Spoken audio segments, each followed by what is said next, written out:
Hey, everybody, Off the Mic Sports Network here, another edition of Off the Top Rope. So a big story in WWE from Fightful Select.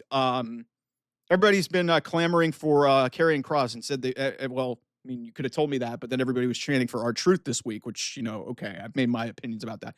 But Karrion Kross is really interesting. This guy's gotten himself naturally over, had that incredible promo in the recorded podcast after WrestleMania, after AJ Styles had lost to Logan Paul. And the report coming out from Sean Ross Sapp is Karrion Kross is in a contract year. He is in a contract year. And WWE to this point has not approached him about a renewal. And listen, I've been critical and I said the R-Truth thing was not that big of a deal. If WWE lets Karrion Kross's contract expire, if they let Karrion Kross's contract expire and he goes to the open market, that is one of the biggest misfires of the Triple H era. It's one of the biggest mistakes you could make. You can say what you want about Karrion Kross's wrestling style, and I think part of the reason why they're in this predicament is like he was never connecting with the audience until now. But now you've got a guy who is getting some of the best reactions. He's getting big reactions on Main Event. His promos, every time he gets even the smallest amount of camera time on Raw, he is one of the most popular guys. His merchandise is selling okay. And yeah, it took a while since he came back in 2022 after being put in the gladiator helmet by Vince McMahon and unceremoniously getting dumped after being the NXT champion. Listen, Karrion Kross really, from a character perspective, is very talented. His wrestling's fine.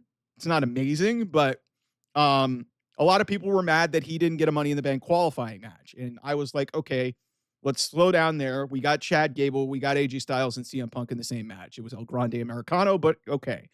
Would I have liked to have seen Karrion Kross maybe get more of an opportunity to get into this match, a la like LA Knight got himself naturally over a couple of years ago? Yes. But I get it. It hasn't really, they haven't really done anything, or maybe they just don't have plans for him. But I'm here to tell you, man, if they don't capitalize on this momentum and they let him go and they just don't renew his contract, that is a big misfire from Triple H and TKO. You have got to see that there is at least some potential in this. Some people will go back to the Adam Cole promo from 4 years ago, ring the freaking bell. Look, his character is connecting. You've got something in there with him that's really interesting in the backstage dynamics of him trying to get the bad out of people. And then obviously this whole thing with Logan Paul, I think it's right there in the making for him to face Logan Paul and kick his ass at SummerSlam and basically send a message, hey, Karrion Kross is for real. Because he's really gotten into this whole gimmick of just hey, the real fans of professional wrestling, and it's blurred the lines. It's much like a pipe bomb. It's not the CM Punk pipe bomb, but it would be such a bad look. Not just a bad look, it would be stupid. Because I'm telling you right now, every other company imaginable is going to talk to Karrion Kross and try and get him signed up. Tony Khan will give him a blank check and say, listen, come here. They have got to be smart enough to realize, WWE does, at the momentum that this guy has had and the type of reactions that he has been able to generate. And listen, I'm not going to fault them with this whole El Grande Americano thing. It's clearly working. But listen, if Karrion Kross ends up going because they don't have a plan for him, and part of it was also hey, he could have easily had a pathway to the Money in the Bank match. I don't know who I would have taken out of this in place of him, because he's a Raw guy, and your Raw guys are, most of the guys in this match, really, you don't have a quibble. The SmackDown guys, Andrade and Solo is a little bit odd. But yeah, Seth was always going to make it. It made sense. It's just, listen, it's just hard for me to pinpoint what is going wrong here, because Kross was really one of the first noteworthy hirebacks by Triple H when he came into power when Vince McMahon left. So it's hard for me to fathom that they would actually let his contract pass and expire in the next couple of months and not approach him about a renewal. Some people are saying TKO does these re-signings at a late stage. Maybe that's the case. But man, if this is all not even a work and this is just Karrion just kind of freelancing and really shooting and they don't capitalize on it, man, that's just bad business.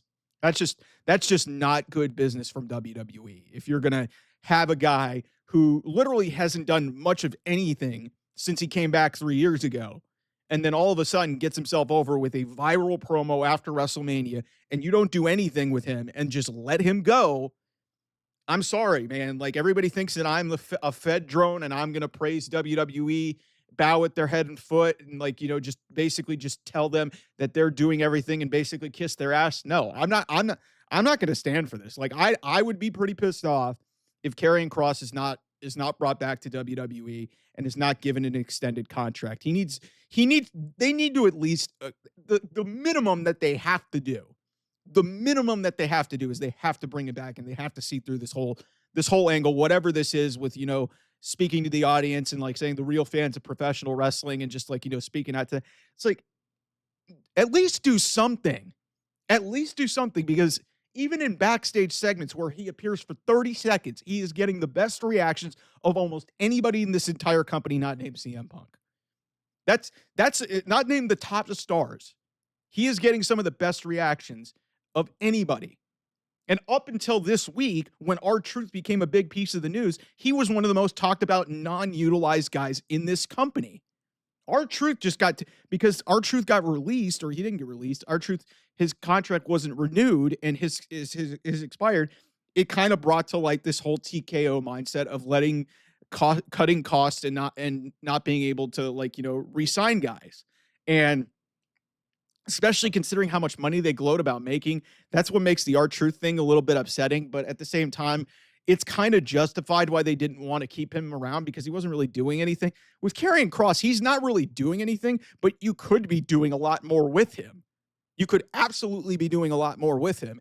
And, Money in the Bank, I'm letting that slide just because, they seem like they have a direction there. If he went into the match, he probably wasn't going to win it. So what's the point of throwing him in there in the first place? Like, you're only going to let people down more if you put him in the match and then just have him not climb the ladder and not win the briefcase. So that's fine.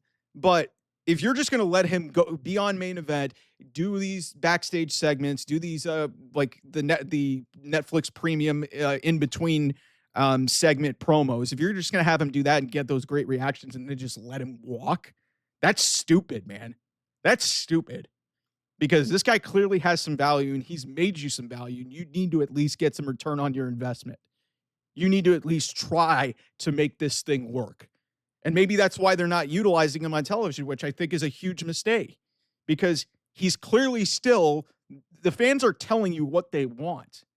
So do something. That's all I'm saying. Don't let it would be a colossal mistake for WWE to just let this guy go out the door. I understand he's not everybody's cup of tea, but universally in the last 5 or 6 months, like lately, this guy has consistently been delivering, and he just hasn't had the opportunity to wrestle, which, is probably a good thing, because his wrestling's, like, fine.